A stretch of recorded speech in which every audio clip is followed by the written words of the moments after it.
Всем привет! Вы на канале 88 клубков. Это канал по вязанию. Меня зовут Настя.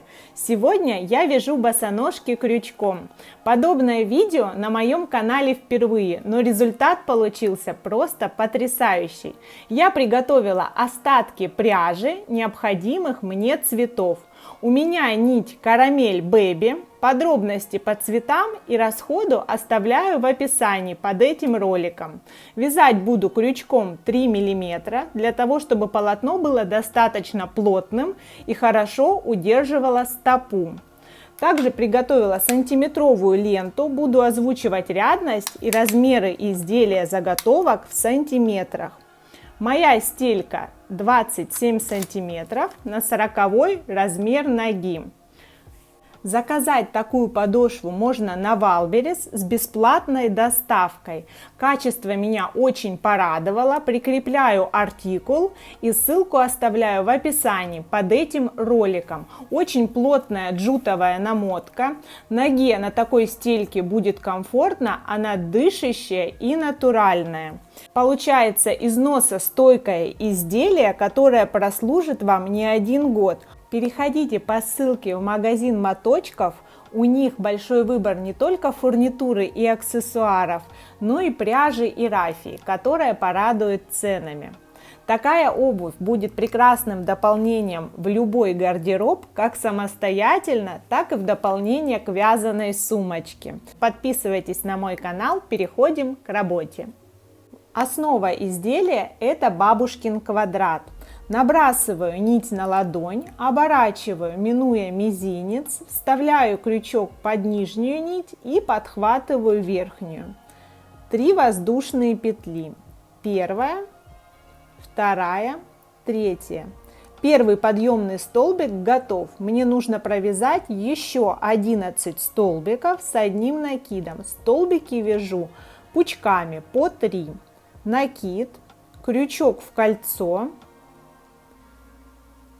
Первые 2 петли, вторые 2 петли, накид, крючок в кольцо, первые 2 петли, вторые 2 петли. Готов первый пучок из 3 столбиков. Между пучками провязываю воздушную петлю. Она формирует угол на следующий ряд. Теперь еще 3 столбика с одним накидом. Первый, второй, третий. Готово. Снова воздушная петля и еще 2 пучка по 3 столбика, между которыми не забываю провязать воздушную петлю. После 4-го пучка также провязываю воздушную петлю и плотно-плотно стягиваю кольцо. Вынимаю крючок. Вставляю его с изнанки на лицо под первую кромочную косу, она находится между первым и вторым столбиком пучка, и увожу петлю на изнанку. Здесь фиксирую эту петлю с помощью края начала, есть небольшой запас, вытягиваю его полностью. Придаю петле такой же размер, как и у остальных. Здесь есть 4 точки, это те самые воздушные петли, которые сформируют углы на будущий ряд. Сейчас мне нужно ввести другой цвет пряжи, ваше изделие может быть однотонным. Я оставляю рабочую нить и край начала в стороне, не укорачивая их. Ввожу новую нить, вставлять крючок буду в соединение рядов, но предварительно делаю накид. С помощью нового цвета вставляю крючок, подхватываю длину рабочей нити, основание первого столбика готово, воздушная петля.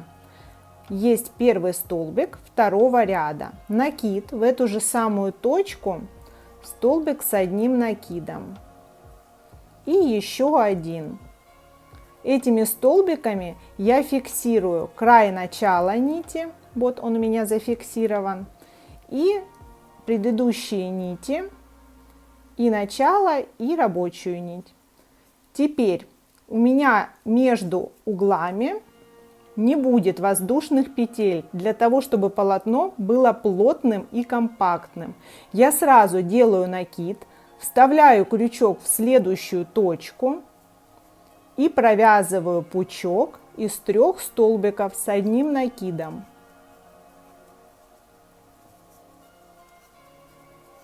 Готово.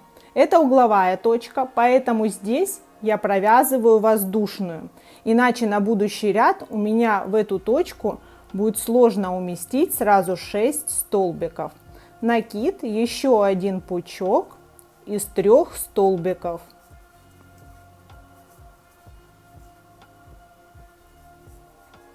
Готово.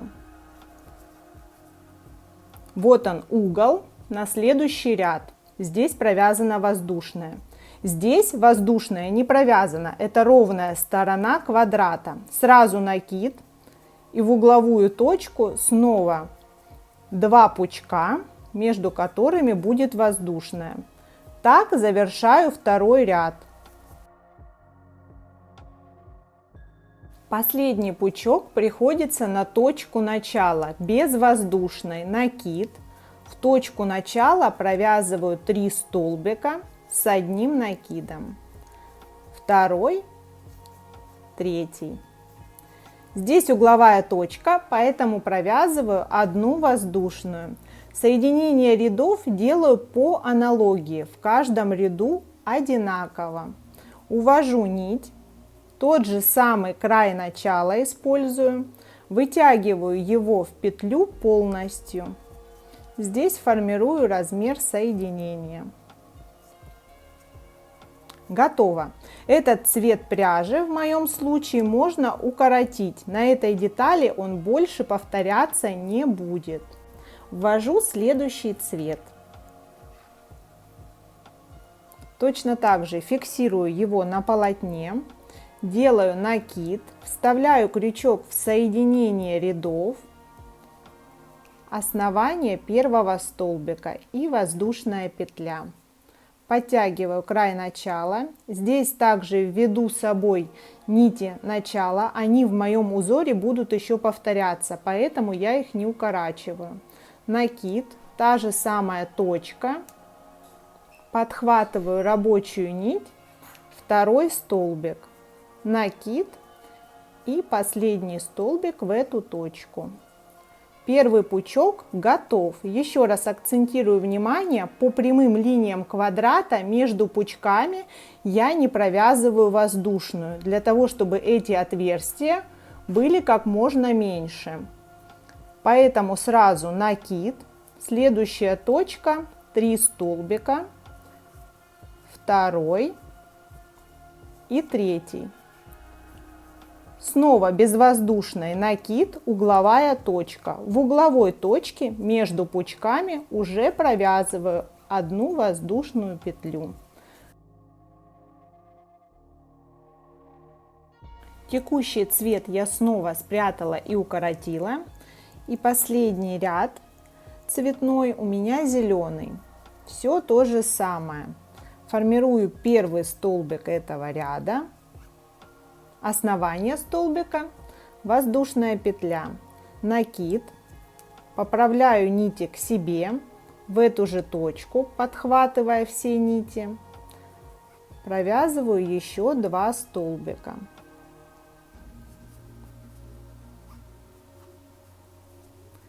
Первый пучок 4-го ряда провязан. Далее следующая точка, следующий пучок. Теперь я возвращаюсь к своему базовому цвету и провязываю еще один ряд им. Точно так же начало в угловой точке, вяжу по той же технологии пучками по 3 столбика с одним накидом. Здесь не делаю воздушную, перехожу сразу к следующему окошку по полотну и снова пучок из 3 столбиков. Завершаю 5-й ряд. И далее буду вывязывать трапецию. У меня провязано 5 рядов 10 на 10 сантиметров. Ширины уже достаточно. Здесь будет еще один ряд обвязки. Сейчас я провязываю здесь и здесь, чтобы заготовка превратилась в прямоугольник. В угловую точку формирую первый столбик и далее пучок из 3 столбиков. Готово. Теперь провязываю пучки в окошке до угловой точки. По одной стороне квадрата провязано 6 пучков. Заканчиваю также в угловой точке, не провязывая добавления. Укорачиваю шнур и вытягиваю нить полностью, пока оставляю так.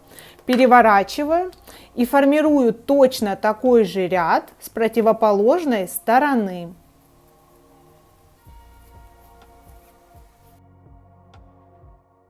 И снова укорачиваю нить, вытягиваю полностью. Здесь у меня в бежевом цвете последнем провязано 2 ряда. Выхожу на еще один, 3-й ряд с одной и с другой стороны. Накид в крайнюю точку. Первый столбик с 2 воздушными. Далее пучками в окошке. Здесь получается только подъемный. Так как пучки чередуются в шахматном порядке, здесь их будет 1, 2, 3, 4, 5. В конце ряда 3 воздушные, укорачиваю и закрепляюсь в угловую точку. Вытягиваю нить полностью. Эти 2 края следующим рядом я ввяжу в полотно. С этой стороны то же самое, навязываю еще один ряд. К квадрату по обе стороны добавилось по 2 ряда с каждой стороны. Ширина заготовки 13 сантиметров. Сейчас я перехожу на вязание по периметру, и здесь заготовка превратится в трапецию. В конце ряда 3 воздушные. Направляю нить для ввязывания ее в полотно. Подхватываю столбик с этой стороны и соединение столбиком без накида. Еще раз подхватываю и столбик без накида. Далее еще один столбик. И перехожу на вязание в кромочную косу. В каждую точку провязываю 1 столбик. Так вяжу до этого угла. Здесь в конце ряда провязываю в угловое окошко 3 столбика без накида для поворота. Далее буду вязать в 2 дужки кромочной косы. Вяжу 6 столбиков без накида. 3, 4, 5, 6. Готово. Далее провязываю 3 полустолбика с 1 накидом. 1, 2, 3. И в оставшиеся точки столбик с 1 накидом. 1, 2, 3, 4, 5. И на последнюю точку приходится 6 столбик с 1 накидом. Таким образом у меня получился клин, который сформирует трапецию. Здесь 1 воздушная, и перехожу на другую сторону моей трапеции. Здесь я уже буду провязывать столбики без накида. В это окошко еще один столбик и перехожу к кромочным косам. Здесь перехожу на вязание столбиков под столбики горизонтальные. Сколько помещается? Здесь 2 в одну точку и в угловую точку 3 столбика. Далее за обе дужки столбик с одним накидом. Первый, второй. У меня должно получиться зеркально. Здесь у меня было 1, 2, 3, 4, 5, 6. Значит, с этой стороны то же самое. Третий, четвертый, пятый и шестой. Далее для формирования трапеции 3 полустолбика с одним накидом.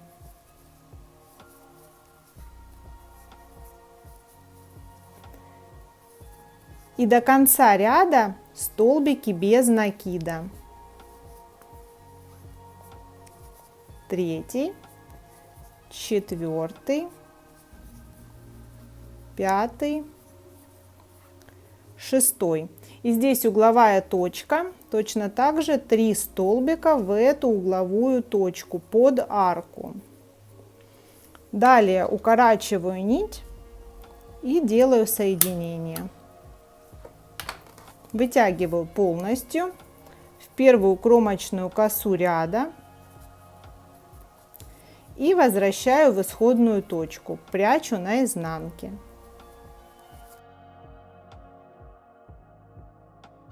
Первая заготовка готова. По широкому основанию 16 сантиметров, по узкому 13. Ширина 10,5 сантиметров. Вяжу точно такую же вторую деталь. Это верхняя часть босоножка. С одной стороны и с другой. Перехожу к вязанию пятки. На пятку предусмотрены треугольные детали.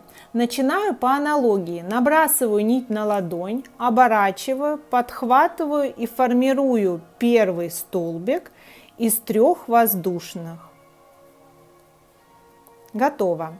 Теперь в это кольцо накид, еще один столбик с одним накидом. Накид, второй и третий. Вместе с подъемным 4 столбика, 2 воздушные. Здесь для угла более выраженного мне нужно 2 воздушные петли. Накид, еще 3 столбика. Здесь я также вяжу пучками по 3 столбика, но также здесь есть крайние столбики. Готово 3, и для симметрии еще 1/4 в кольцо. Получается 4 столбика, 2 воздушные, 4 столбика.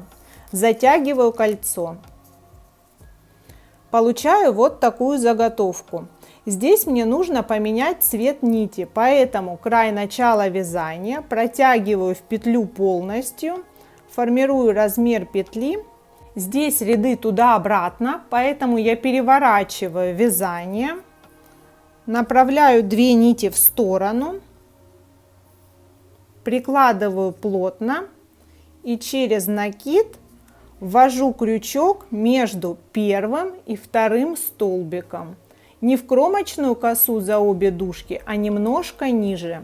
Подхватываю и формирую первый столбик. Готово. Теперь накид в эту же точку, еще 3 столбика.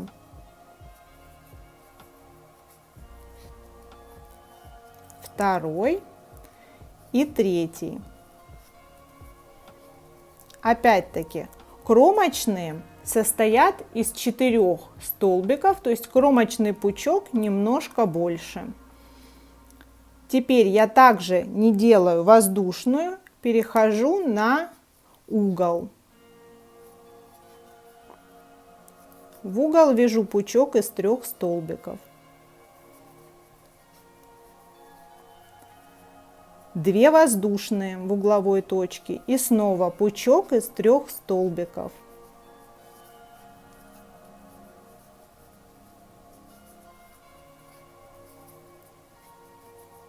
Вот он, ярко выраженный угол. Теперь накид. Вставляю крючок между предпоследним столбиком и пучком из 3.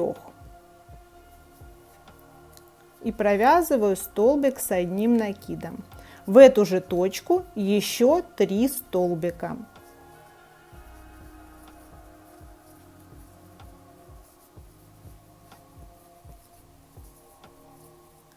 Готово. Этот цвет повторяться не будет, поэтому я укорачиваю нить и вытягиваю ее полностью. Оставляю в стороне. Переворачиваю вязание, ввожу следующий цвет.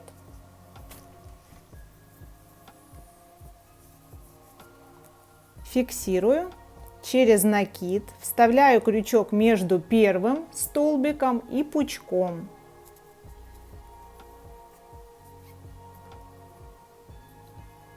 Подъемная воздушная, снова накид, сюда же еще 3 столбика.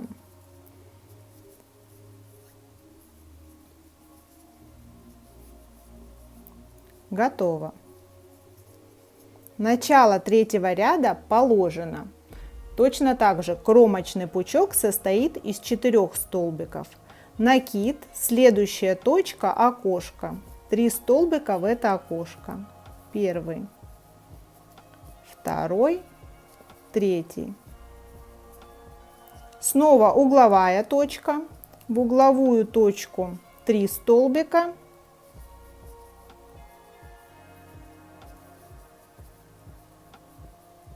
Две воздушные и 3 столбика.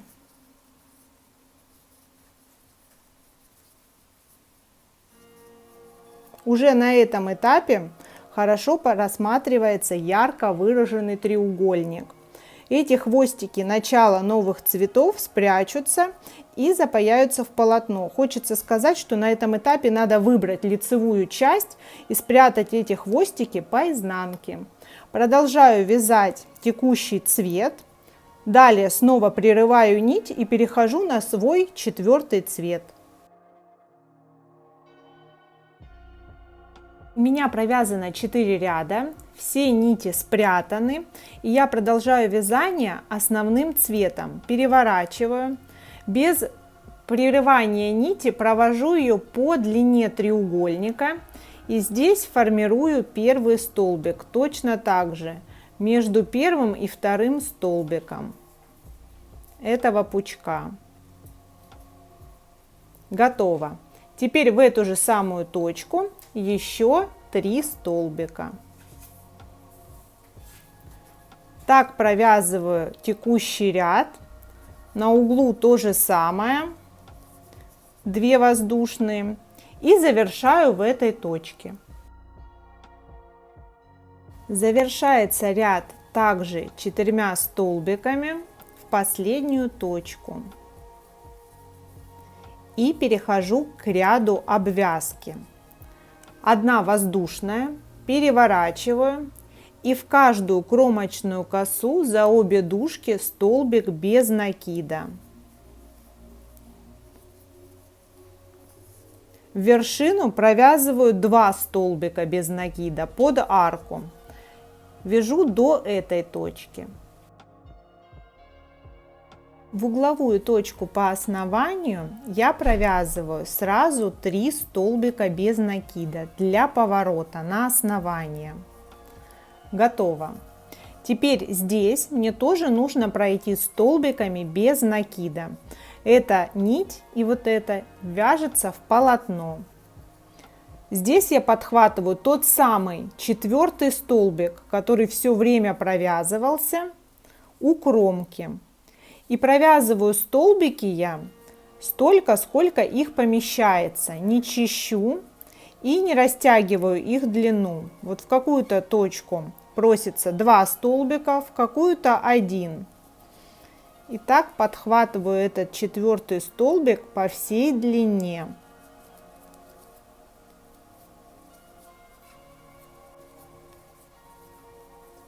центральную точку ввожу крючок тоже 2 раза. И завершаю ряд в этой точке. В угловую точку также 3 столбика.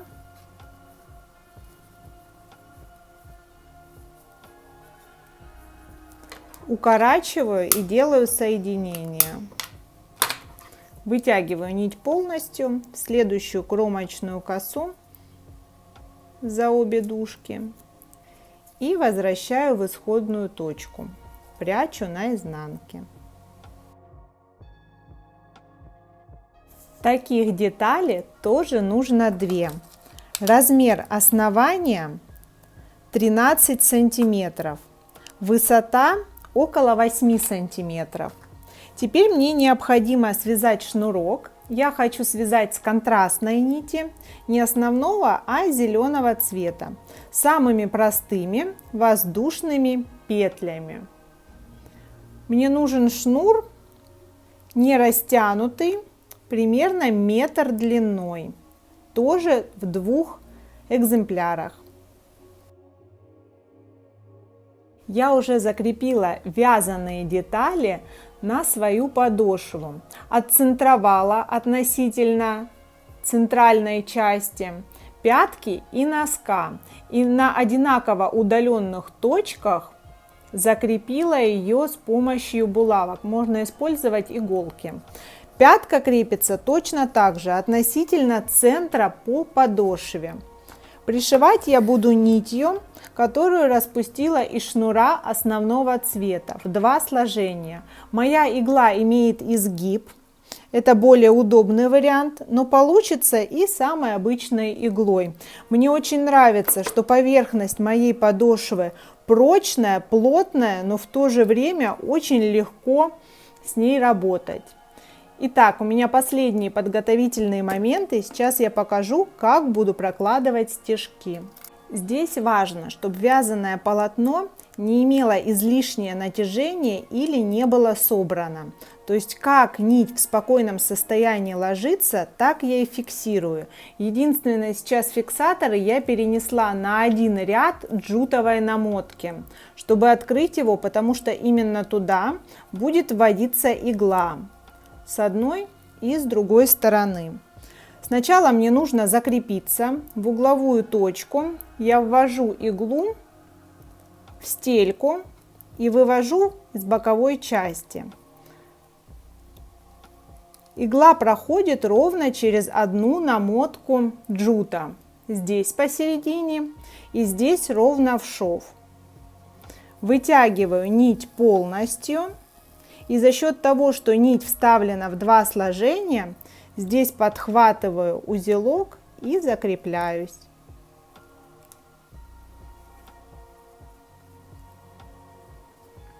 Узелок останется внутри. Вот такой аккуратный стежок у меня получился. Теперь удаляю иглу и ввожу нить за обе дужки кромочной косы в угловую точку детали. Подтягиваю. Далее, для того, чтобы оттолкнуться от этой точки, еще раз повторяю иглой тот же самый стежок. Здесь игла выходит в месте узелка.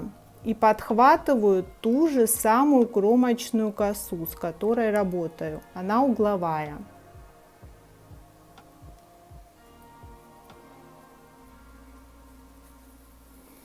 Вытягиваю нить полностью. Готово. Теперь с этой точки фиксирую нить влево. Заводить иглу буду снизу каждый раз в одинаковом направлении. Здесь я отступаю от этой точки ровно столько, сколько следующая кромочная коса у меня находится. То есть примерно получается 4-5 миллиметров. Ввожу иглу, подхватывая намотку джута по стельке и кромочную косу. Нить, которую я увела в сторону, находится за иглой. Подтягиваю, и получается вот такой аккуратный стежок. Обратите внимание, у меня только вертикально нить уходит, все остальное внутри. Опять фиксирую слева, завожу иглу снизу и на точно таком же расстоянии, чтобы подхватить следующую кромочную косу вязаной заготовки. Вот. В аналогичной точке у меня выходит игла. Снова затягиваю, поправляю. Запас нити достаточно большой для того, чтобы пришить сразу обе стороны. Снова фиксирую, чтобы эти стежки не ослабевали. Завожу иглу уже по привычному маршруту. Снова отступаю то же самое расстояние и подхватываю следующую кромочную косу. Все просто и понятно. Сейчас у меня идут повторяющиеся движения.